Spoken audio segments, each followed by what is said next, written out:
Donc, bienvenue à tous. Pour la 5e année consécutive, les étudiants slovènes suffisamment francophones pour participer ont constitué un groupe de lecteurs de 34 lectrices et 1 lecteur, ayant pour objectif de lire la dernière sélection de 4 romans établis par l'Académie Goncourt avant la proclamation du prix Goncourt à l'automne dernier. Ces 4 romans sont Les Impatientes de Djaïli Amadou Amal aux éditions Emmanuel Colas, L'historiographe du royaume de Maël Renoir aux éditions Grasset, Thésée, sa vie nouvelle de Camille de Toledo aux éditions Verdier et L'Anomalie de Hervé Letellier aux éditions Gallimard, roman auquel l'Académie Goncourt a décerné le prix Goncourt 2020. Aujourd'hui, nous vous proposons d'assister à un échange entre des étudiants ayant voté pour l'un ou l'autre des 4 romans. L'étudiante qui devait exprimer son admiration pour le roman Thésée, sa vie nouvelle ayant eu un empêchement de dernière minute. Ce roman ne sera malheureusement pas représenté aujourd'hui. En revanche, les 3 autres seront chacun activement défendus par 2 étudiantes. J'ai oublié de me présenter, je suis Florence Gacouin-Marx, maître de conférences de littérature française à la Faculté des sciences humaines de Ljubljana et coordinatrice du choix Goncourt des étudiants slovènes. Commençons maintenant par un premier tour de table où chacune pourra expliquer les raisons qui ont motivé son choix. Donc on va commencer par les représentantes des Impatientes de Djaïli Amadou Amal. Lara, Tessa, pourquoi avez-vous choisi de voter pour ce roman? Donc, bonjour. J'ai remarqué que les livres que je préfère et que j'ai immédiatement envie de partager avec mes proches sont toujours ceux qui m'apportent quelque chose. Donc, soit un sentiment, soit une réflexion ou simplement un je ne sais quoi. Et donc, dans le cadre du choix Goncourt des étudiants slovènes, mon choix était plutôt facile, Les Impatientes.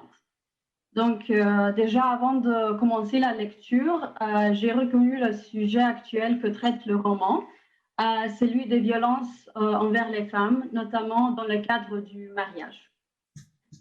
Les témoignages de Ramla, Hindou et Safira évoquent plusieurs problématiques, à savoir les agressions physiques, morales et sexuelles, l'ignorance de la société et le sentiment d'impuissance et d'humiliation, un sentiment que malheureusement, si j'ose dire, toute femme ressentira à un moment précis de sa vie.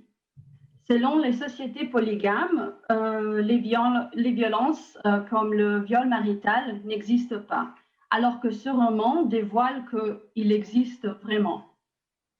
Les récits sincères de ces 3 femmes m'ont vraiment touchée profondément et l'indifférence de leurs entourages m'a à la fois blessée, mais ne m'a pas du tout surprise. La triste réalité est qu'en tant que femmes, nous sommes souvent confrontées à des questions telles que as-tu fait quelque chose pour le provoquer, es-tu seule, que portais-tu, etc.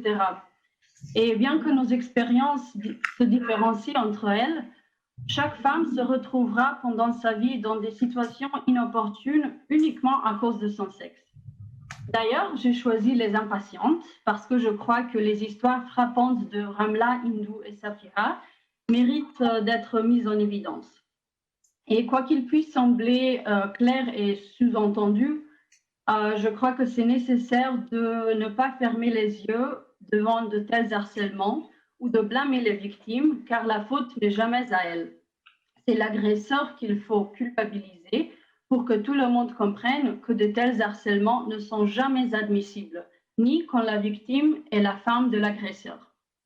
Donc je crois que le public slovène bénéficierait de la traduction de ce roman, puisque ça permettrait d'élargir le cercle de lecteurs pour poursuivre et diversifier la discussion concernant le sujet des violences envers les femmes. Merci beaucoup. C'est effectivement sont des arguments tout à fait recevables. Et donc, Tessa? Bonjour à tous. Donc, j'ai aussi choisi Les Impatientes de Jali Amadou Amal. J'ai bien aimé presque tous les livres, mais mon choix n'a pas été difficile. Tout simplement, aucun livre ne m'a autant touché et bouleversé que Les Impatientes. Il s'agit d'un livre qui est assez simple, mais aussi très difficile. Il traite des thèmes profonds, mais extrêmement importants. Il est toujours intéressant de lire sur différentes cultures, surtout quand il s'agit des problématiques que les personnes de ton propre sexe doivent affronter dans les sociétés moins progressistes que la nôtre. Un très bon exemple de cela, c'est déjà le concept principal du roman, la patience. Ce concept ne m'est pas du tout étrangère. Ma grand-mère me dit toujours qu'il faut tout faire avec ce qu'elle appelle la sainte patience. Cependant, il s'agit de patience qui ne pourrait pas être plus différente. Pour nous, patiencer, ça veut dire attendre nos buts lentement mais sûrement. Pour Amla, Hindou et Sapira, ça veut dire endurer. Endurer les injustices, les coups, les vulgarités, les fausses accusations, pour la seule raison qu'elles sont femmes. Les mots qui définissent la femme moderne, individualité, liberté, choix, ne font pas partie de leur dictionnaire.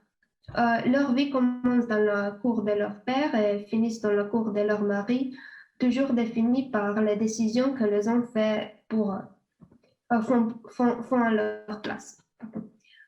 Pourtant, plus que les violences des hommes, qui sont atroces mais franchement pas surprenantes, c'était le manque de la solidarité entre les femmes qui m'a vraiment attristée. Le fait qu'elles sont toutes dans la même situation, mais refusent de se soutenir les unes les autres, est déchirante.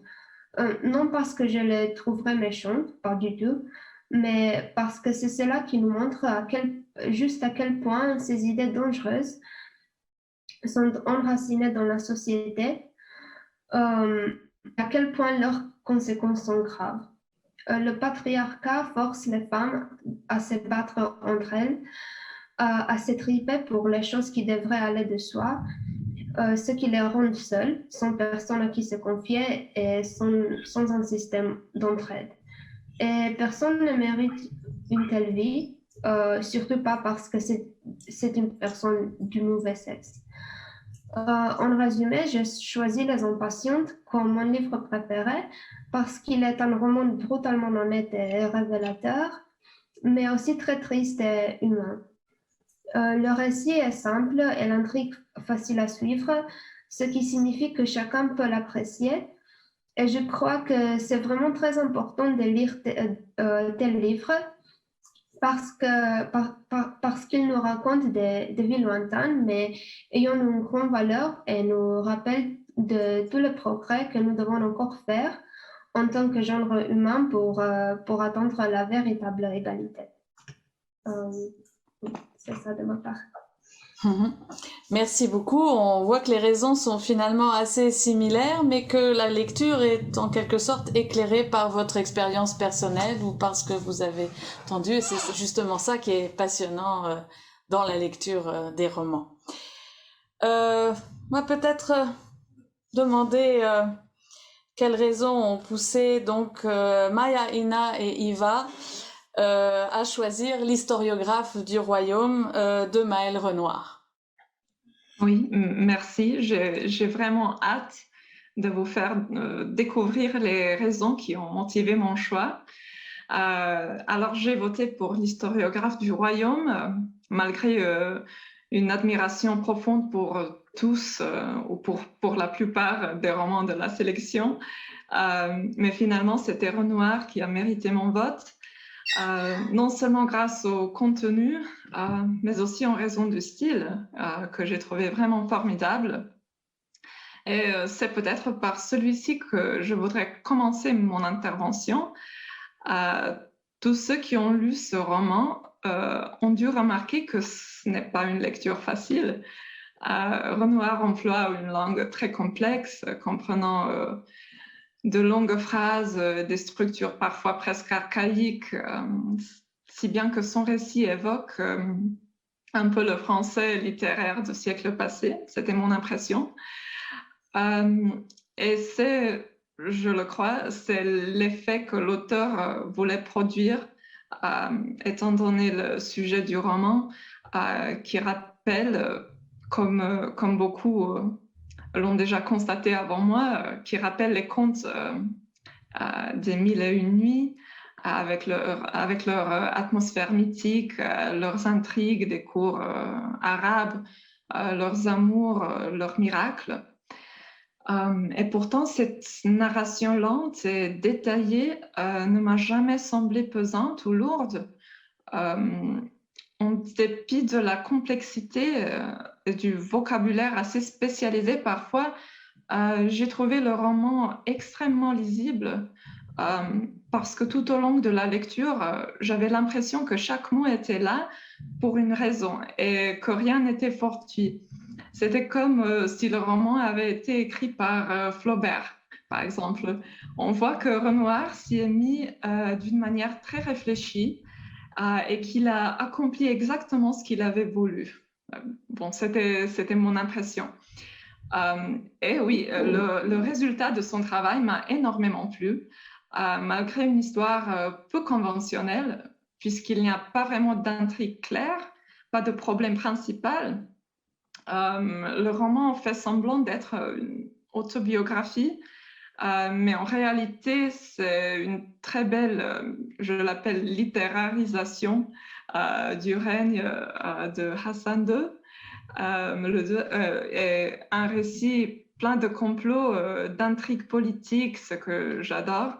Il y a même des révolutions, mais Renoir y ajoute une perspective, une couche personnelle pour montrer comment ces jeux politiques peuvent avoir des conséquences pour l'individu. Il faut avouer que je n'étais pas persuadée que le roman plaise aux lecteurs slovènes, ou pas au même degré que, par exemple, Les Impatientes ou l'Anomalie avec son histoire fantastique. Le roman de Renoir est peut-être un peu trop complexe et exigeant pour être lu d'un seul trait. Et il faut vraiment prendre son temps pour savourer cette lecture comme elle le mérite. Et je crains que tous les lecteurs ne possèdent pas cette patience. Mais pourtant, si on est prêt à plonger dans ce monde magique, dans ce style singulier, ce roman peut être un vrai délice. Et c'est pour ça que je l'ai choisi. Oui, c'était tout de ma part, bien que je puisse parler de ce roman pour des heures, très probablement. Je vous remercie. Et oui, je crois que c'est Iva qui va continuer. Oui. Oui. Bon, pour ajouter quelques mots sur ce que pourrait être le principal mérite de ce roman, je pense que la question qu'il faudrait se poser sur ce roman, tout d'abord, c'est si l'on envisage principalement comme un roman historique, à contenu historique, ou si on se concentre plutôt sur son côté féerique. Parce que je pense que le roman de Maël Renoir peut être lu des deux manières. En tant que, peut-être tout d'abord, comme des mémoires d'un historiographe du royaume, avec énormément de références historiques réelles, ce qui a sûrement supposé aussi un travail de recherche pour l'auteur. Donc on peut envisager ce roman comme un roman qui nous dévoile une période de l'histoire de Maroc de manière très vraisemblable, même si le personnage principal est inventé, tout à fait romanesque. Il y a néanmoins d'autres personnages réels qui ont vraiment vécu, existé, et tout est accompagné aussi par des références bibliographiques très nombreuses aussi enrichissant pour, je pense aussi pour les lecteurs slovènes qui sont encore plus éloignés de cet espace. Mais de l'autre côté, on peut envisager aussi ce roman en tant que un conte des fées, parce que tout ce qui accompagne le récit, tous les autres éléments, le style, le narrateur et la perspective représentée par le narrateur est plutôt féerique. Je pense que il s'agit d'un courtisan qui pourrait parfaitement être aussi un protagoniste d'un conte des fées, surtout parce que c'est quelqu'un qui se maintient assez écarté du reste des événements politiques de l'époque. Et je pense que c'était inévitable pour l'auteur de construire un personnage de ce genre qui est issu d'un contexte social éloigné de la cour, qui sera postérieurement complètement dépendant du roi et qui va avoir des sentiments tout à fait sincères de l'amour, de sympathie envers Sa Majesté. Et je pense que ça nous donne une perspective assez, je dirais, étrange pour une période presque contemporaine. C'est justement parce qu'il a créé un personnage qui puisse se maintenir comme un peu écarté de tout ce qui se passe tout autour de lui. Et même s'il y a aussi un mérite très grand dans toutes les références historiques et que ça nous enrichit dans nos connaissances de l'histoire de cette partie du monde, je pense que c'est la somptuosité du style et tout ce qui suppose la vie à la cour et le luxe d'un lettré, du métier d'un lettré de la cour que cela représente, et que ce sont peut-être deux côtés de ce roman en dialogue ou qui crée une œuvre peut-être presque d'un orientalisme qui est créé aussi par cette somptuosité du style, préciosité, qui nous rappelle très bien aussi l'âge classique en France.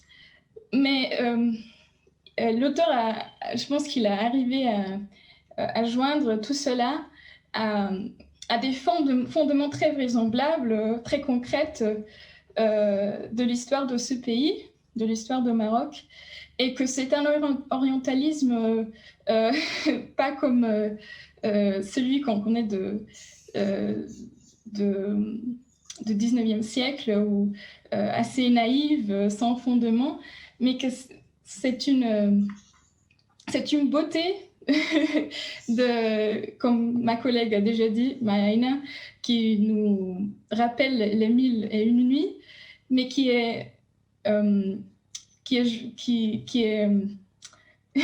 contient en même temps aussi ce fondement tout à fait historique et réel. Et je pense que même si ce serait peut-être un défi pour les traducteurs slovènes de transposer ce style vers le slovène,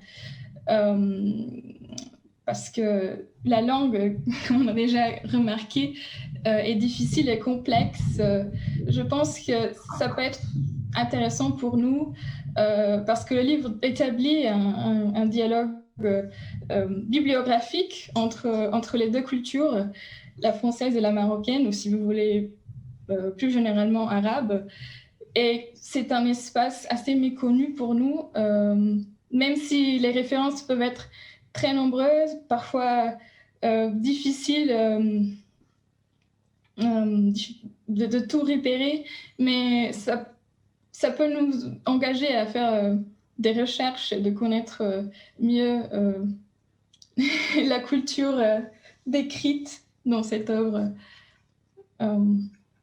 Donc, je pense que la traduction aussi, ce serait une bonne idée dans un futur.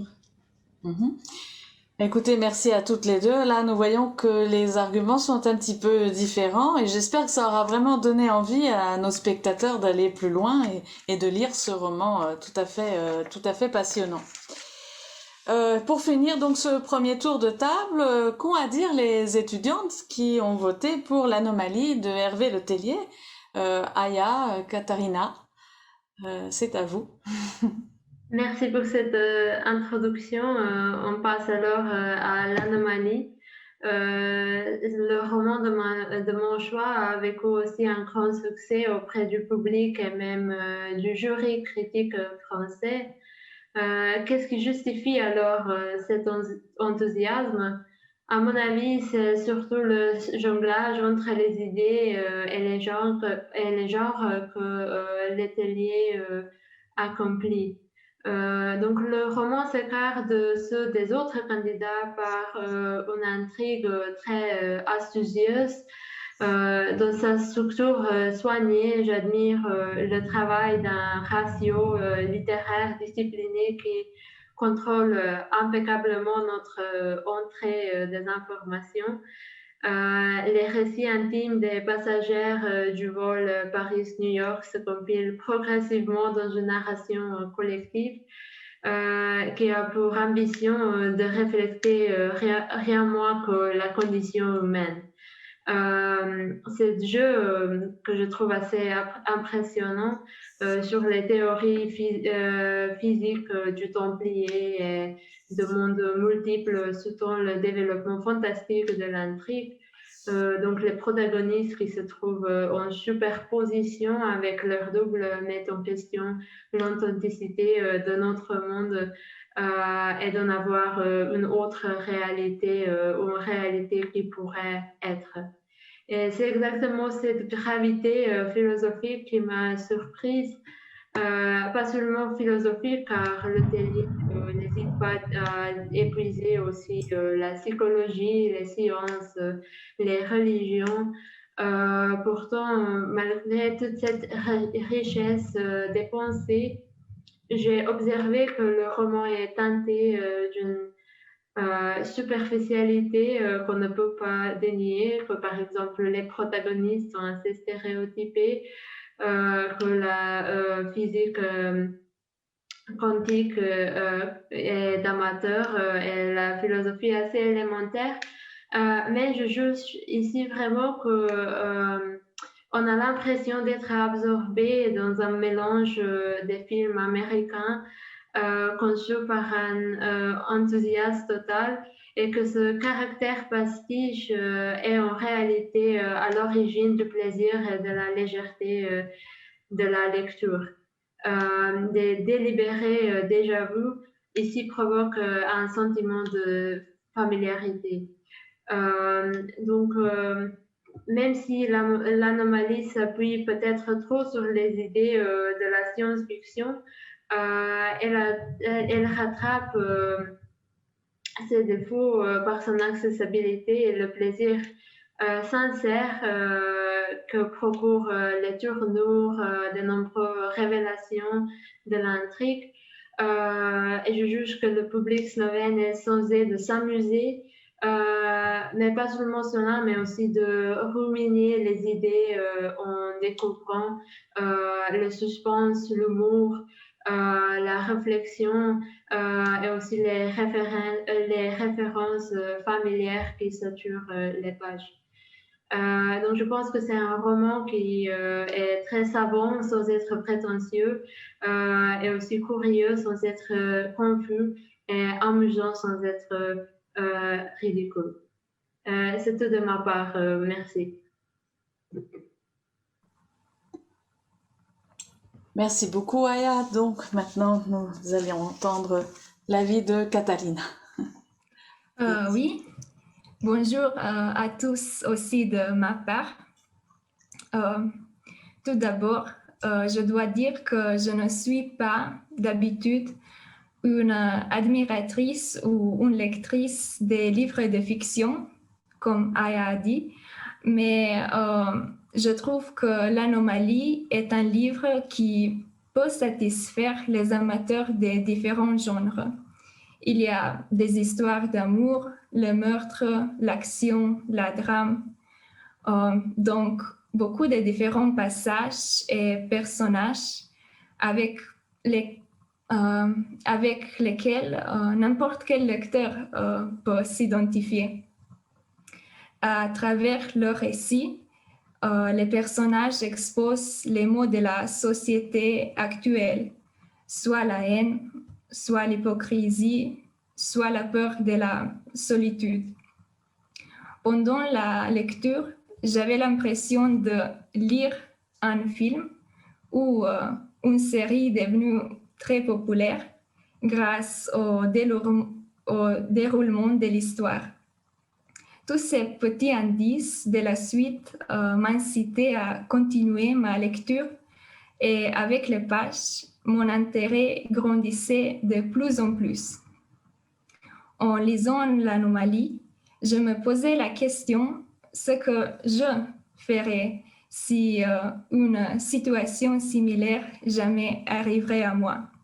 Est-ce que l'autre Katharina serait une ennemie ou un allié pour moi? Et avec quel personnage du roman pourrais-je m'identifier le plus? Enfin, je suis allée encore plus loin et je posais les mêmes demandes à mes proches. Leur réponse à ces questions et l'intérêt exprimé pour ma lecture m'ont surpris. Et c'est pourquoi j'ai décidé de voter pour cette œuvre d'art intrigante et intense offerte par Monsieur Letellier. Merci beaucoup. Donc, nous voyons que les 6 étudiantes qui se sont exprimées sont tout à fait passionnées par les 3 romans pour lesquels elles ont voté. Quel a été le gagnant? Suspense. Encore pour 2 jours. On va peut-être faire un deuxième et dernier puisque l'heure tourne. Donc un deuxième tour de table pour voir si vous avez des questions les unes pour les autres, pour donner un petit peu à nos spectateurs une sorte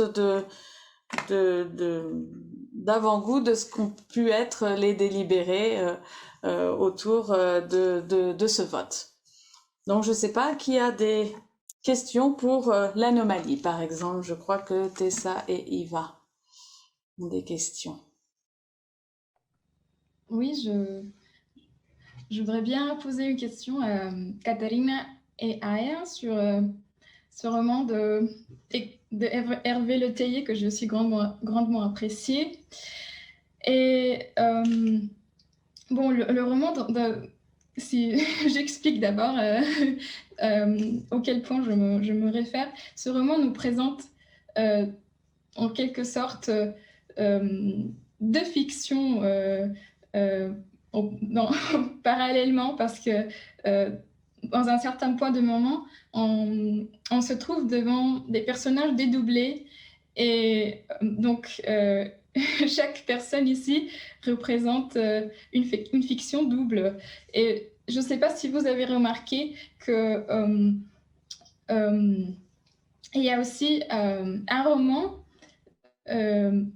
intitulé L'Anomalie, donc homonyme de roman qu'on vient de lire d'Hervé Letellier, mais qui probablement n'est pas celui de l'auteur, mais c'est le roman écrit par un des personnages. Je ne sais pas si vous avez peut-être remarqué, si ça vous a paru étrange ou si ça suppose pour vous d'autres, je ne sais pas, conclusions sur le récit, ou qu'est-ce que ça veut proposer pour la fiction même. Moi, j'ai une réponse plutôt courte à cette question. Je pense que l'apparition du roman de Victor Miesel est peut-être une preuve de plusieurs dimensions. C'est ça. Donc oui, je suis d'accord avec Katharina. Je pense que au cours de ce roman, l'atelier a plusieurs façons comment il veut réaliser cette idée de mettre le monde du roman, le monde fictionnel en sorte de superposition avec notre monde. Mais je dirais aussi que peut-être ici, il veut nous laisser deviner vraiment que c'est quelque chose qu'il ne dévoile pas jamais complètement. Et donc, on n'a pas vraiment ici la réponse. C'est vraiment une observation intéressante de la part de Iva parce que je n'ai pas vraiment réfléchi sur cette question. Est-ce qu'on peut identifier le roman de Victor avec le roman qu'on lit? Ma réponse est on ne sait pas. Moi, personnellement, je l'ai compris peut-être comme un clin d'œil parce qu'on trouve comme une citation de ce roman de Victor Miesel, déjà dans l'épigraphe qui est un peu le paratexte qui n'est pas vraiment la fiction même qui a créé qui a créé le Tellier, qui a créé cet auteur, mais c'est un peu l'ouverture dans le roman. Et pour moi, c'était un peu comme la fiction qui émane dans la réalité, parce que si c'est une œuvre qui n'existe que dans la fiction qu'on est en train de lire, mais qui est en train de franchir le seuil, parce qu'il est cité dans l'épigraphe, et pourtant c'est une œuvre qui n'existe pas dans notre réalité. Je pense que ça nous propose déjà un peu que ce livre veut jouer avec différentes manières d'envisager la fiction. Est-ce que nous-mêmes, on est seulement une des seules fictions de plusieurs fictions qui sont représentées dans le roman? Et je pense que ça va un peu dans la même direction. Oui, je suis d'accord. Je pense que c'est le fil rouge vraiment de ce roman. Ça se joue entre le monde réel et le monde de fiction. Et est-ce qu'il y a en réalité plusieurs mondes et que ce livre de Victor Miesel... Oui, ce roman est en réalité juste un des éléments qui indique ici que donc il y a un monde parallèle. Oui, c'est une très bonne observation. Voilà, merci beaucoup pour la question et les réponses. Qu'en est-il des impatientes? Je crois que Maya, Ina et Katharina ont 2 questions à poser concernant ce roman. Oui, moi j'ai une question. Alors, pendant la lecture du roman, l'histoire m'a tout de même paru un peu simple.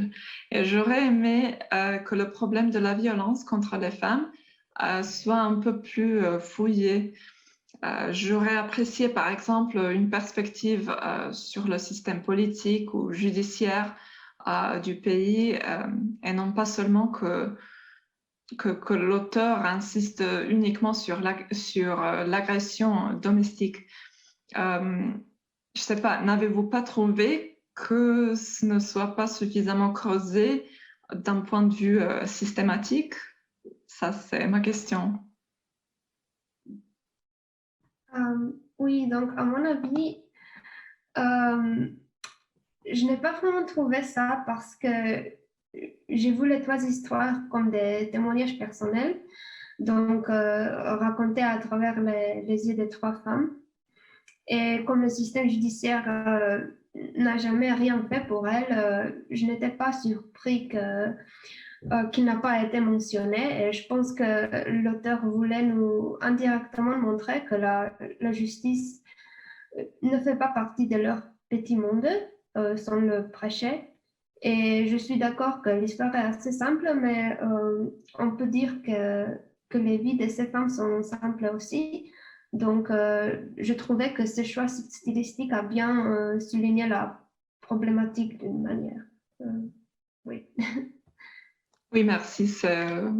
C'est un très bon argument. Je dirais que c'est vraiment, ça dépend de notre goût personnel. La simplicité du roman peut être un atout. Oui, merci en tout cas. Lara, vous avez quelque chose à rajouter ou pas? Enfin, c'est comme vous voulez. En fait, je pense que j'aurais pas pu mieux dire, mais je suis d'accord avec Tessa. Oui, je crois que peut-être l'autrice a aussi voulu justement nous transmettre ce sentiment que toutes les trois femmes ont éprouvé, aussi en s'inspirant de sa propre expérience avec le mariage polygame. Donc, je pense qu'elle s'est peut-être elle a peut-être voulu montrer plutôt ça que ce commentaire par rapport au système judiciaire et politique. Je sais pas.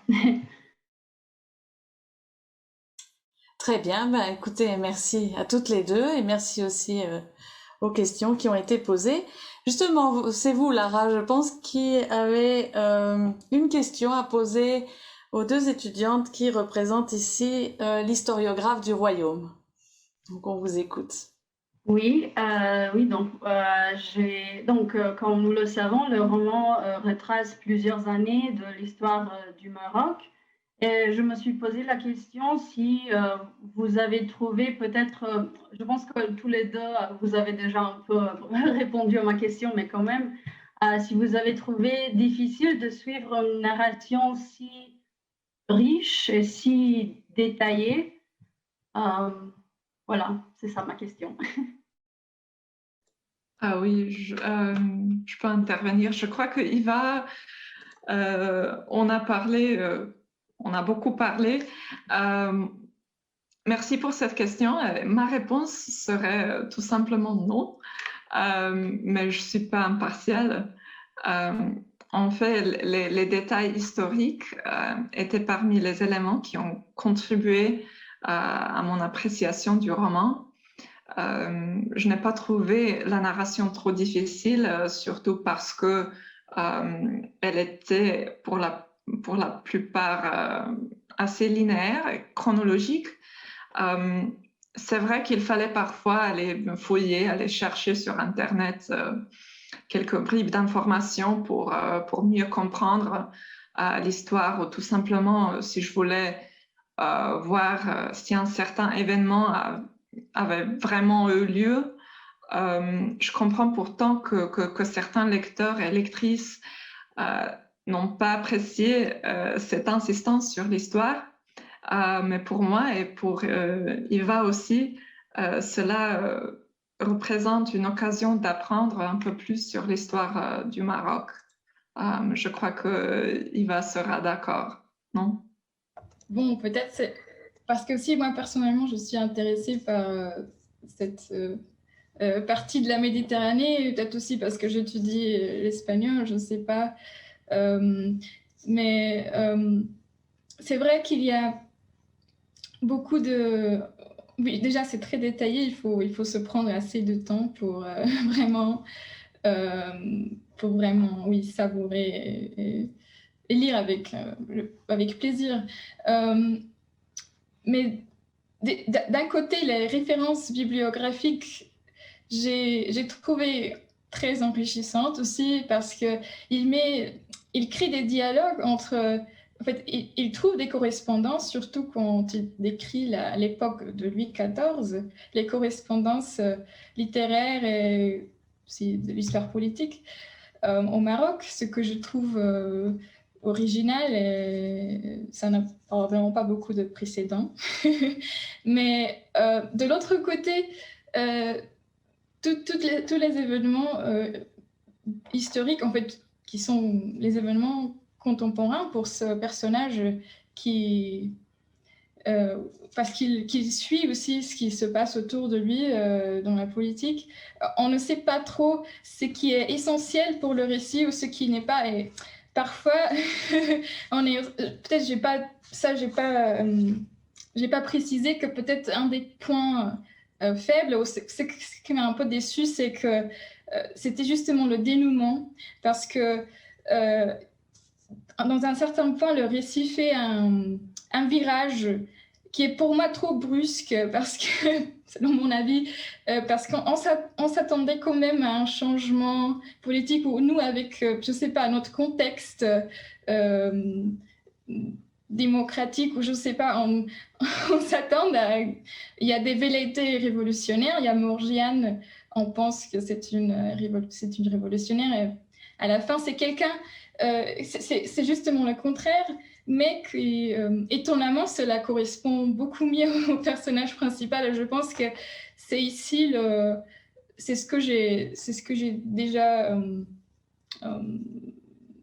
ce que je voulais démontrer justement dans ma justification, c'est que il y a ce côté féerique indépendant de côté historique. Que Abderrahmane, le personnage principal, créer une somptuosité de style et il représente quelqu'un, toute cette, je sais pas, dignité d'un lettré de cour qui vit ailleurs, dans des limbes. Et ce sont justement ces limbes plein de références bibliographiques qui créent une somptuosité et on y trouve du plaisir à lire ce livre, je pense. Je ne sais pas s'il n'y avait pas autant de détails et des références historiques et bibliographiques, ce ne serait pas le même livre. Ce serait peut-être un livre beaucoup plus politique, mais c'est pas ça le cas, parce qu'à la fin, il s'avère que ce n'est pas ça le but du livre.